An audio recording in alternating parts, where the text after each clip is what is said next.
EndNote files are saved with .enl, you know, .enl. So that is done. And then here is your library. You've got the library. If you are following me, try to, unfortunately, you've got your library, your first library as my first library.enl. But unfortunately, it's an empty library. Why? Because there's nothing there. So no problem. It's just you move to a new accommodation in the house, or you got your new shelf and there is no book inside it. You don't need anybody to tell you that you need to start to buy books, or you move books from wherever you can get them. And then you have my first library.enl. The next thing is that you start to add records. So you add records to your library. That's it. So how do you add records to your library? Because if the records weren't there, then you cannot actually, access them. And you are all computer scientists, so I don't need to define record for you. But in the context where it's a line, it's just a raw data. So adding records manually. So how do you add records? You can add records manually.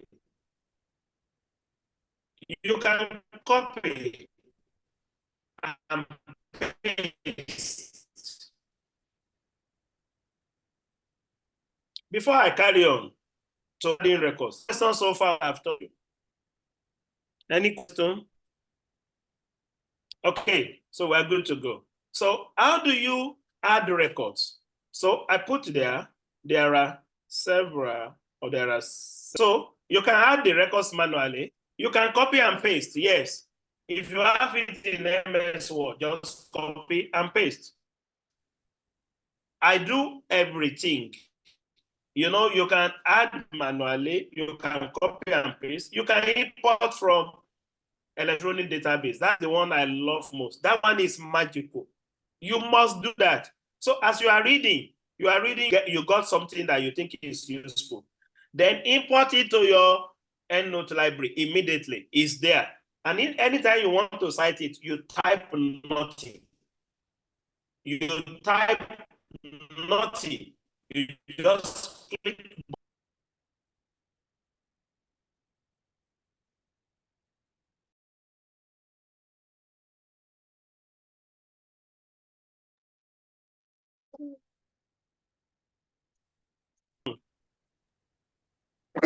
Yes, we can hear you, sir. We can hear you, sir. I think it was the network.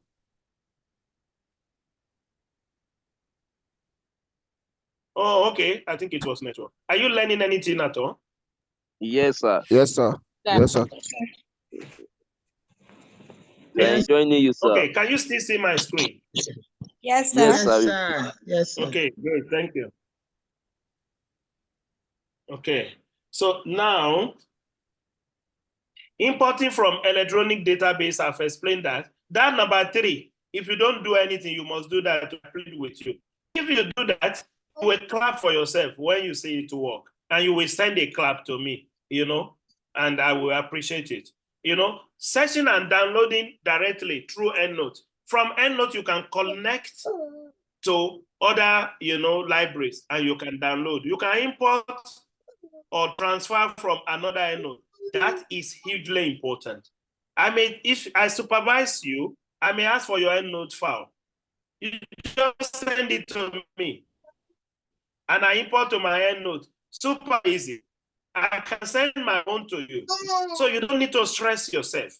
I can do university, because in Birmingham, I was not using Microsoft Word. We weren't allowed. So I was using LaTeX or True. But in Newcastle University, I used EndNote, that was 2006, thereabout. And so, do you know I still have my file till date? And I added Edinburgh, and I added even Lasso, and so I've been piling up. So you can always transfer your file. If you don't like it, you start a new one. You are super good to go. So you can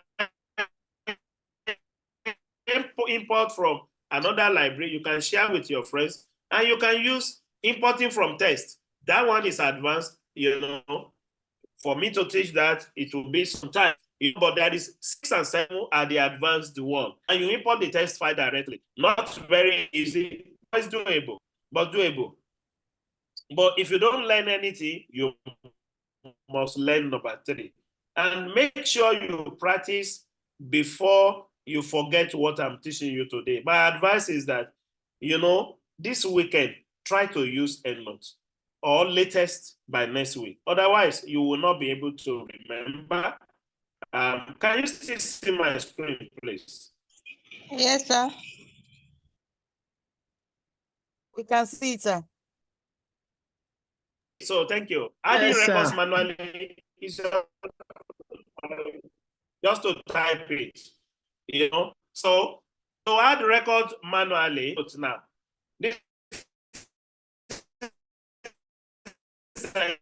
so if you have downloaded, you're familiar with this. This screen may not be for all versions, file. It says from reference type, drop down menu, choose suitable record. You need to choose whether you are going to type a journal, a serial, a book, or the title will suggest the fields that will be made available. I think that will make sense. Author name. If you have chosen books, it's going to ask for publisher. It's not going to ask for journal name, So it depends on the type. So you select that, and then you populate it. Now, this is tricky for me here because you can get it wrong. This is where you can really trip over, Now, in typing author names in EndNote, every author must be on a line. So if you read my notes without listening to me, you can get this wrong. That's why I'm really calling your attention to it. Every author name must be on a separate line, and the last name must be written first with a comma. Then the initials can follow, or any other thing. I say it again. Each author must be on a separate line. Of course, as ordered in the particular reference material that you are looking at. And last name first with a comma, and then you type others. And you must end it with a dot. And if you get your syntax wrong, then you mess it up. So the year will be there, all the fields, you type them. Easy. You type all of them. The fields, I think only the author is compulsory. Others can be optional, But feel as much that, this one I can't find the journal name or the volume. It doesn't matter. Anything you can get, you supply. Anything you can't get, you ignore, and you are fine. Now, this is supposed to be a class activity. Please do this class activity. I will see a way of getting you to access, getting to submit this, actually submit it. We know how we have been submitting things. So this is class activity. By the time you do this, you have that you EndNote. I'm not going to go through it. It's super straightforward. Where I say seminar, staff seminar folder, the files that will be in staff seminar folders, I've sent everything to the manager this morning. So you can create and put in any folder of your choice. As I said, I use this for training, in the time pass. So that's the way I labeled that. There are 3 files that are supposed to be inside our folder, and all the 3 files I've sent to the manager. Is going to share with you. Are you with me, please? Yes, sir. Yes, sir.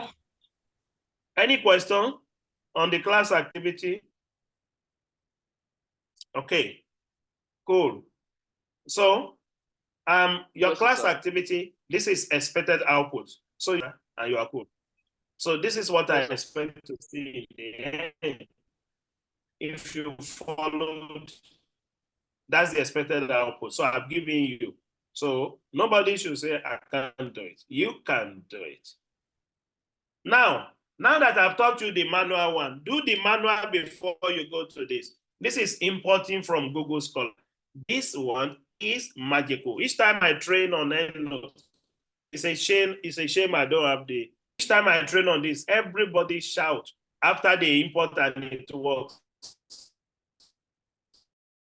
They will clap for me.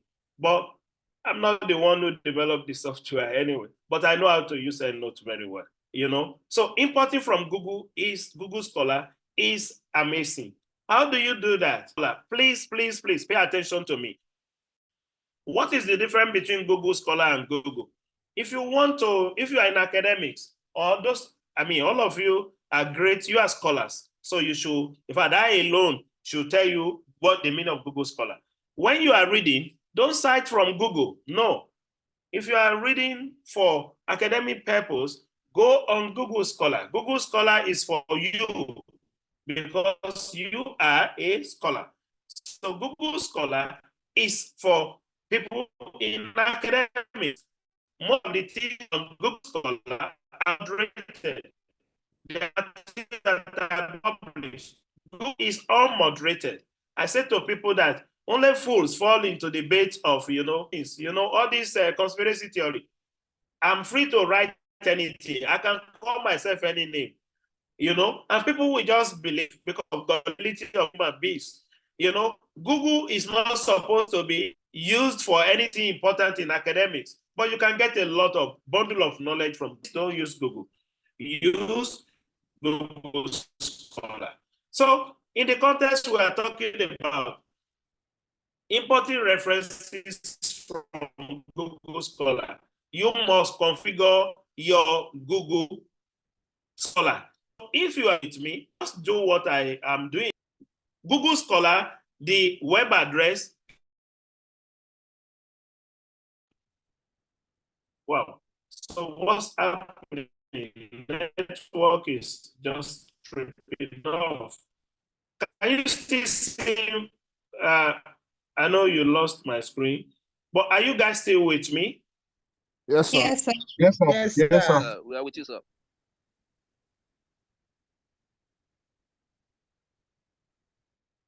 Okay, so what I want to do now to show you how to configure your Google Scholar to allow you to import directly to EndNote. So I said open an internet browser, one of you, and go to Google Scholar. The web address is there. That's the web address. I think it's .co.uk actually, not .uk.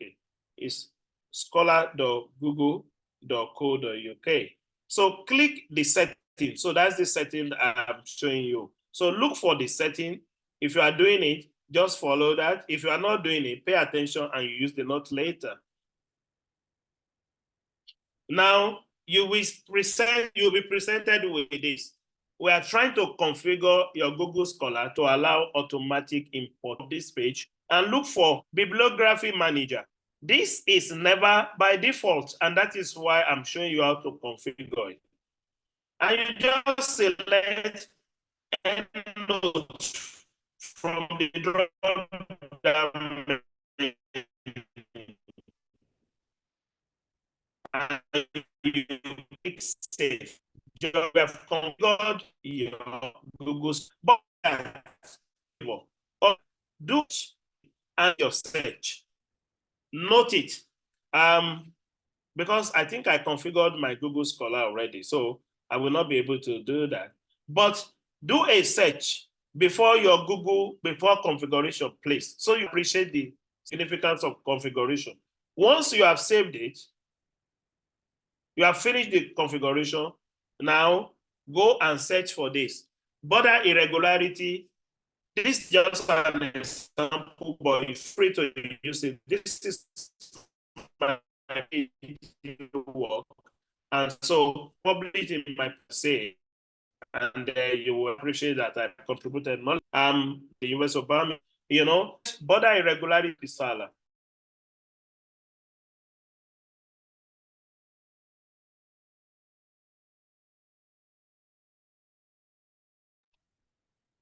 I think Prof is out. The network has been messing up. Yes, Okay. I think the network is really bad. Prof is back. That is Prof it. is back now.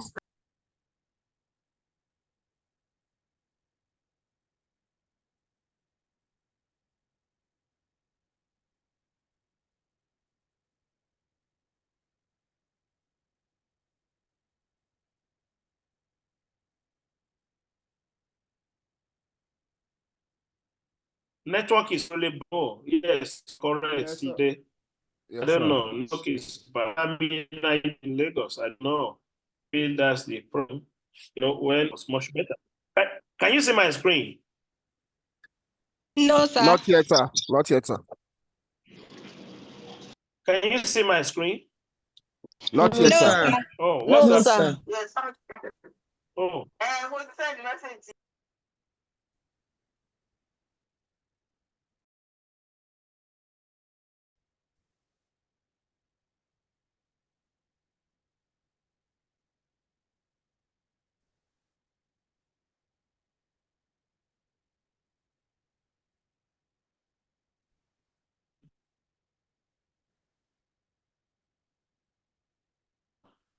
network is. When you know, so that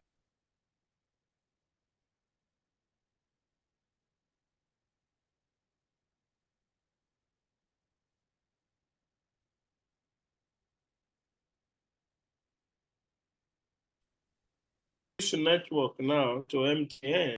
If it plays off again, I will switch to MTN. Can you see my screen? Yes, sir. We can. Yes, sir. We can see Can it you now, see my sir. screen? Yes, sir. Yes, sir. Yes, sir. Thank you for loving us from UK. Can I carry on? Okay. Yes, sir. You can, sir. Okay. Oh, so we have great singers in the house. Okay, that's good. We can do X factor later. Okay, so now we have border irregularity Aribisala. If you search that, you will see the list under each of the material returned, and you will see that import into EndNote. If you click that, the entire material, the list of everything. So you can just click and import everything to EndNote. And as you click import, it goes to your EndNote. And this is what you see. So that is automatically added to your library.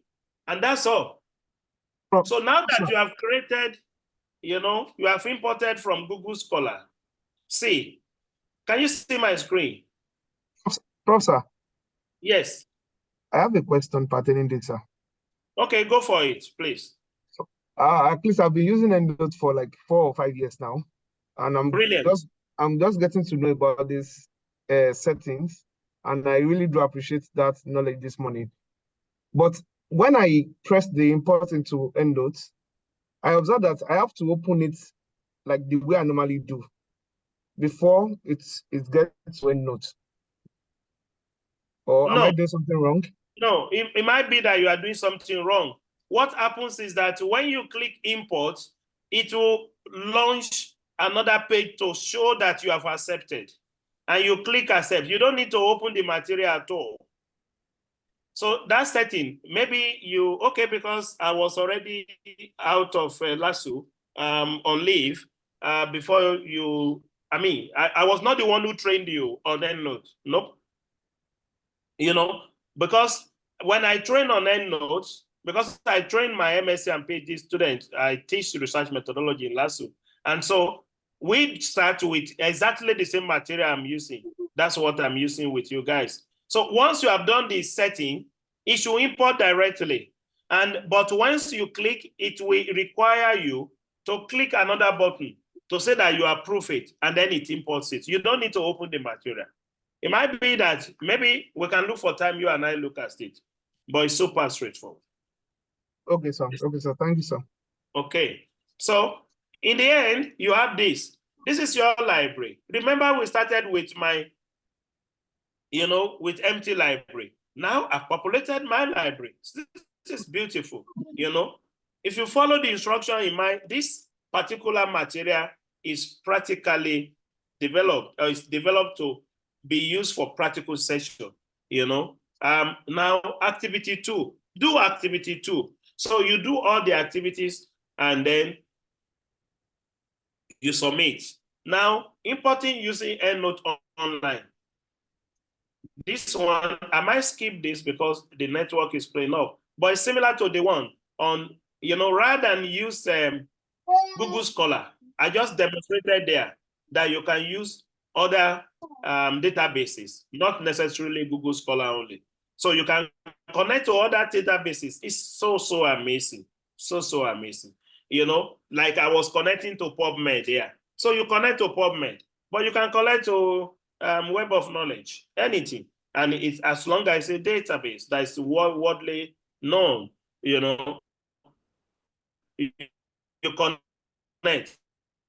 And then I love Web of Knowledge a lot. I use it. It lets you import it.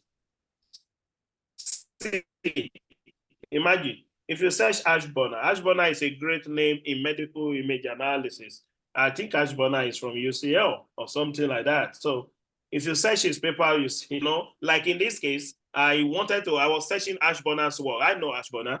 I've read his paper a lot. It's from the UK.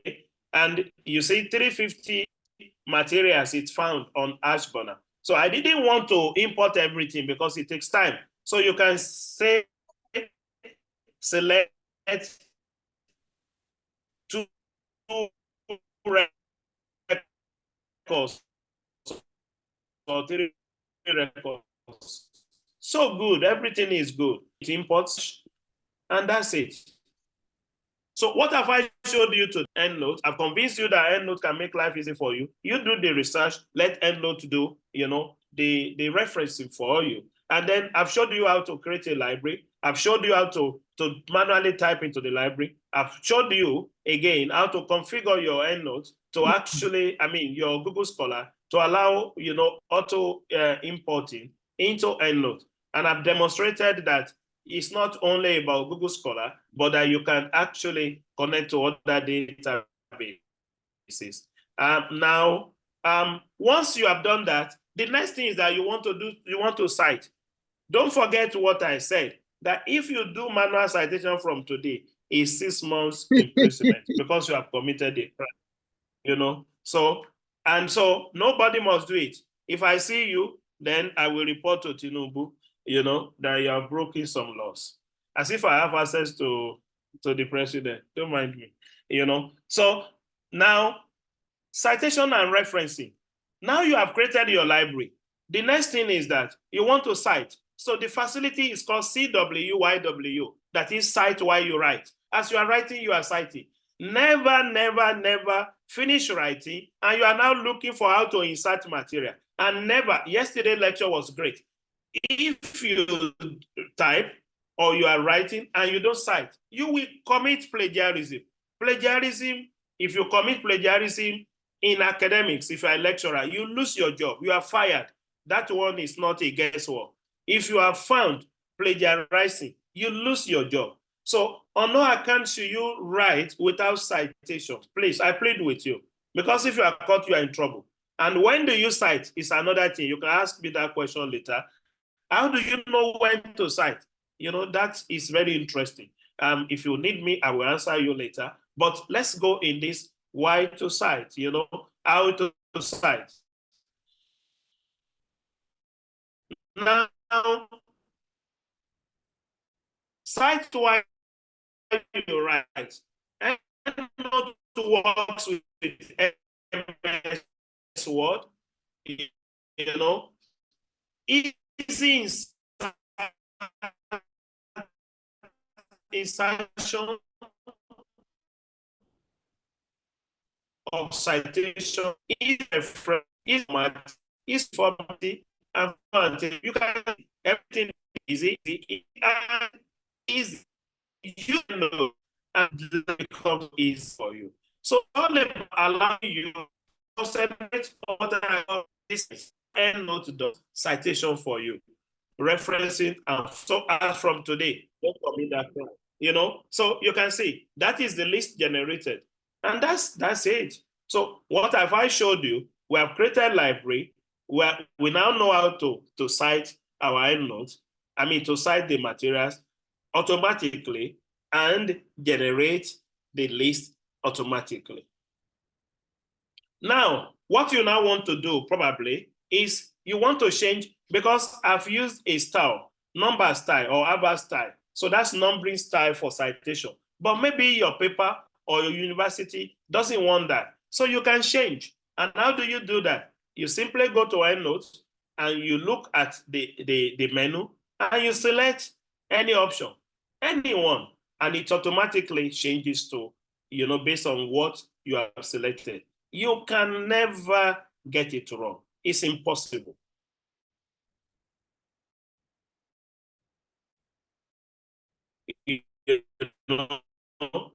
See, it has changed into Aribisala, because I've changed from one side to the other.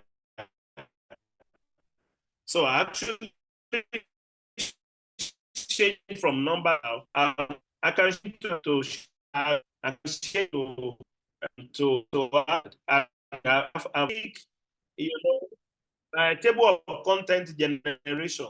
Do we still have time, or we do that next time? Table of content generation. That's not very important for now, but it's up to you. It will take me 10 minutes to do that with you. Let's do it today. Okay, so let's quickly go to, is that the general consensus? Yes, sir. Let's do it now, sir. Yes, sir. Okay. So let me quickly demonstrate how to do auto table of content. You now know how to do auto reference lists. So, 1 minute. Why are you good to come? Come. Wàhálà gidi ni pé mo wà lọ́dọ̀ ẹ̀.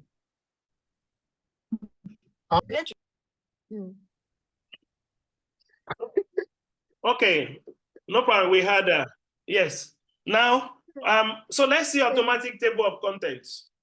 It's going to be just about 10 minutes, as I said. The whole idea is for you to learn. It's not to make life difficult for you, but we have different perspective of seeing things.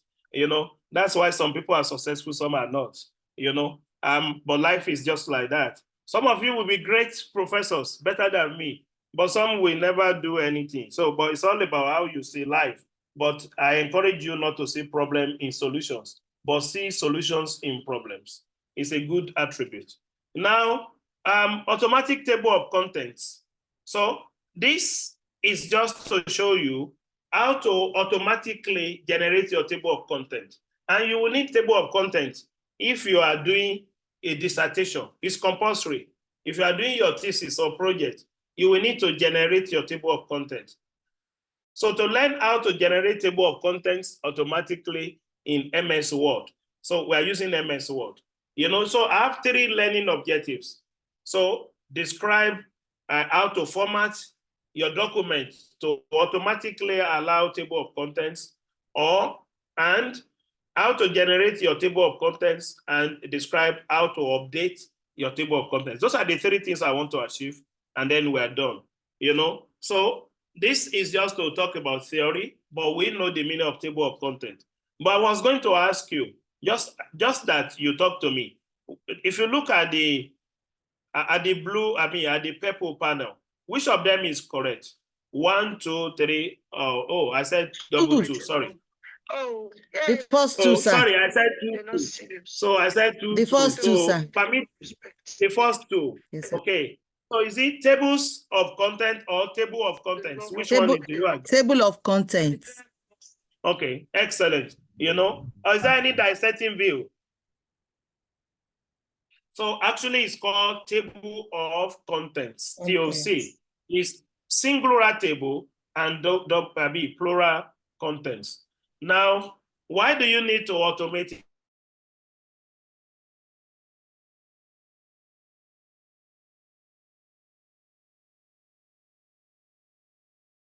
Super easy.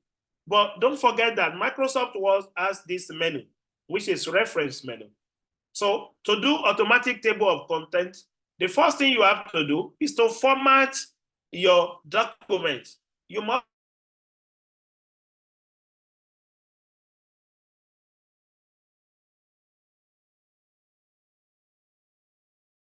in that, you know. So you format it, so you select that. Step 2, click references. That's it. You click on it. Step 3, select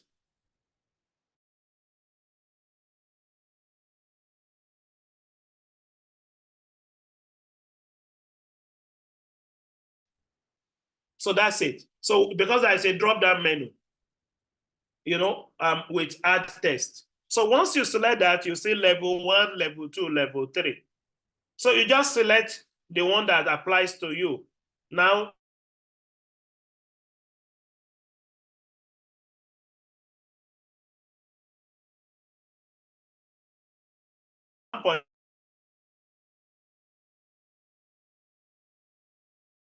so you select the level, already recorded into your table of content template. So you will do that for all the titles in your document. Very important. So that's the formatting. So you have done chapter 1. You know, chapter 1 and introduction in this context must be the same level. But the 1.0 introduction, this one, should not be in the same level. So this can be level 1, and this can be level 2. But the choice is yours. And when you see them, you click on the titles. Now you want to generate the table. Super easy. I don't think I will even spend up to 10 minutes. You know, so click on the references, then click on table of contents. And then it asks you for which format do you want. And then click on the options of your choice, any one you like. You can see the way it's arranged. And then it's generated. Super easy. Table of contents done. TOC. Automated. So if you have been typing table of content before the February the 3rd, you are free. But from today, you commit a crime. Jailable, you know, 6 months, or maybe that one should be 3 months imprisonment. So this is a sample, and that's it. The class activity is there, and that's the end of it. Thank you for listening. Any question before I let you go? Before the person to regret coming, say something. Thank you, sir. Thank you so much, sir. Highly beneficial. Thank you very much. Thank you. Thank you very sir. much, Thank you very sir. much. You are too good, sir. No problem. So thank you.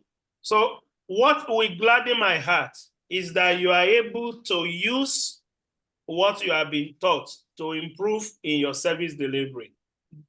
If you have even been using it before, that's great. If you have never used it, please start to use it. Never regret an opportunity to acquire knowledge, because the knowledge will be useful one day.